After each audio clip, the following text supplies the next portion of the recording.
What is going on, everybody? It is Erock here, bringing you guys a brand new video. Hope you guys are all having a great day today. Today's video, we are going over Apex Legends Season 4. A simulation has launched. It's the game's 1 year release date. Today, we're going over the patch notes. I'm not going to go over everything in detail. I'm not going to cover things I've already covered in previous videos because that would be kind of stupid and a waste of your guys' time. We all know Revenant is here, we know the sniper rifle is here, we know some of the map changes. I'll briefly go over some of that stuff, but then I'll mainly be going over like weapon balance changes and everything like that. If you guys do enjoy the video, make sure to leave a like on it and subscribe for more Apex news.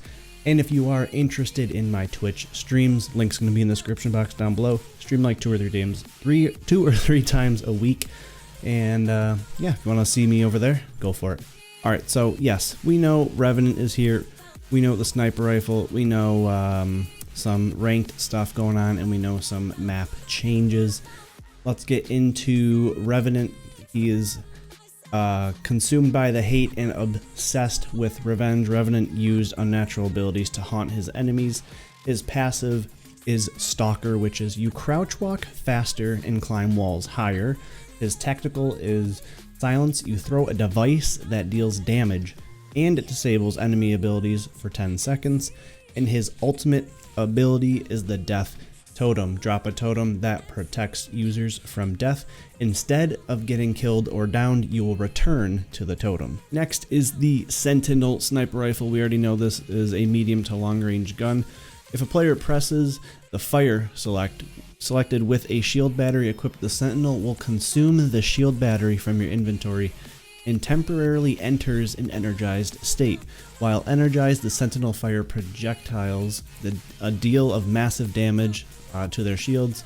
It uses a different VFX trail, and there is a unique energized firing sound, so all nearby players know that the Sentinel is fired and damage projectiles are coming.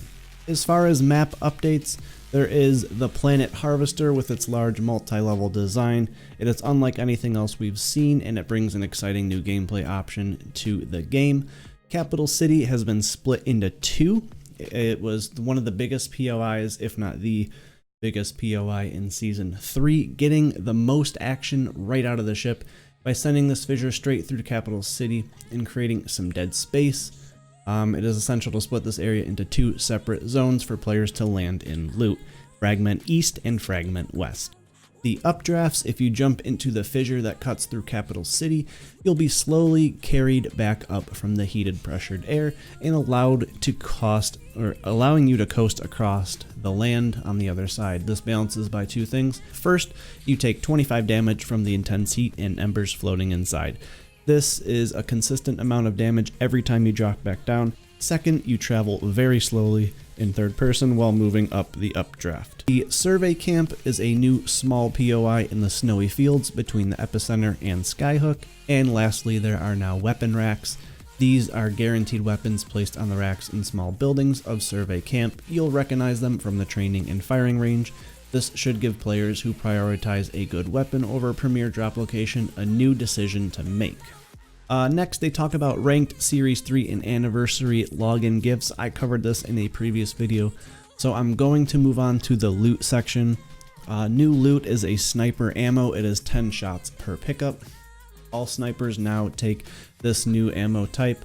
The long range, or the longbow DMR, the triple take, and the charge rifle, which now uses 1 sniper ammo per shot. Magazine holds 4. There is also a new attachment, extended magazine for sniper ammo.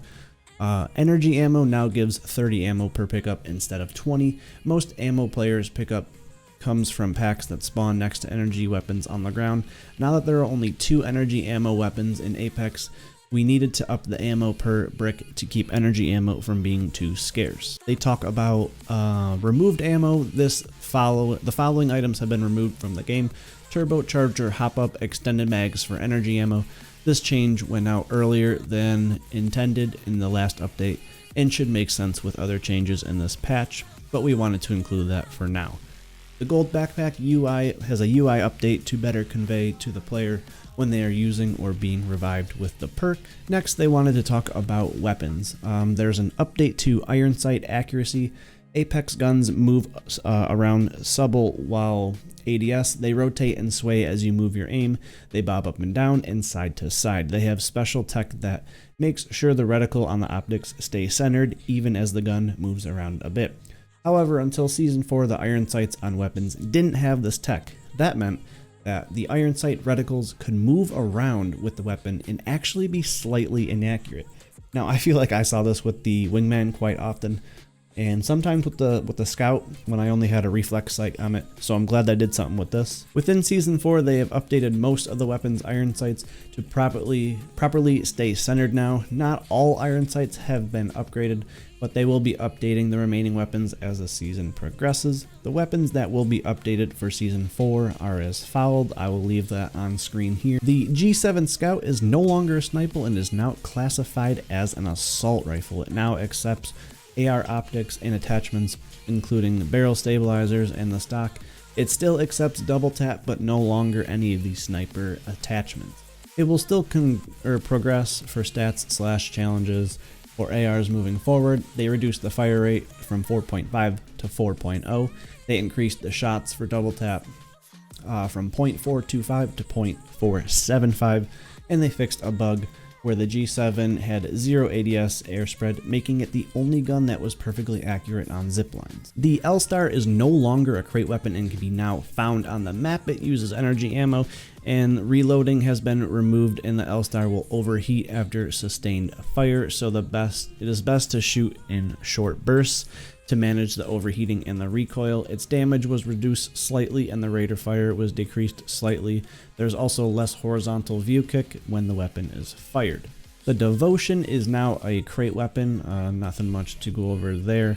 And the Havoc is now no longer accepting the turbocharger because they took that out of the game, but they decreased time between shots when the firing is being used with the select fire hop-up, and they've also reduced the horizontal recoil to make it easier to control. The R99 reduced damage just slightly, and they increased the mag size for common and the rare, and also the base. The Prowler has a damage increase by 1. The Hemlock is an increased single shot rate of fire from 5.6 to 6.4. The Wingman has an adjusted magazine size from the base, the common, but the rare and the epic have decreased magazine sizes moving forward. The EVA 8 double tap has reduced the delay between bursts from 0.85 to 0.8. That kind of terrifies me, if I'm going to be completely honest. And with the Mastiff, they fixed an exploit that players discovered and reportedly where you could rapidly fire the Mastiff. I've actually been able to do this a few times. I wish I saved my gameplay of it. It was quite ridiculous when you could do it, but I'm glad that's something they got rid of. They did an update with some of the gold weapons that are on the map. I'll leave those as followed, and from here we will go over what they did with the legends. For the Bloodhound, downing, not killing players adds 5 seconds to the beast mode. It is possible to exceed starting time with successful kills, and with Crypto, the EMP no longer destroys friendly Gibraltar dome shields. Dome shields no longer can stick to Crypto's drone. Rounding out the patch notes, they just go over a few bug fixes. I'm not going to go over those. You can read those for yourself. It is followed by the quality of life changes. Again, not going to go over that. I'm sorry, it's not really interesting stuff. And then I did previously go over penalties and forgiveness in ranked mode in other games. And to finish out the video, they just left us with a quick little matchmaking update for skill-based matchmaking. Within this patch, we'll be pushing out changes globally to matchmaking that they've been testing in specific regions. We're all aware that it's been a contingent topic between players, and there's been some misinformation out there. So just be clear, skill-based matchmaking has existed in Apex since launch, and they'll be continuing to improve it over time. And that's basically it, everyone. A lot of notes here. I wish they did something with solos or something like that, and I didn't see anything regarding audio updates or like bug fixes with that. But all in all, I feel like they did a good job, and they did a lot of work for this. So I'm hoping to see more updates as the season goes through. Like I said in the beginning of the video, if you guys did enjoy it, make sure to leave a like on it and subscribe for more Apex news and other stuff Apex related, streaming related. This is the channel for you. So thank you guys so much for the support as always, and I'll see you in the next one.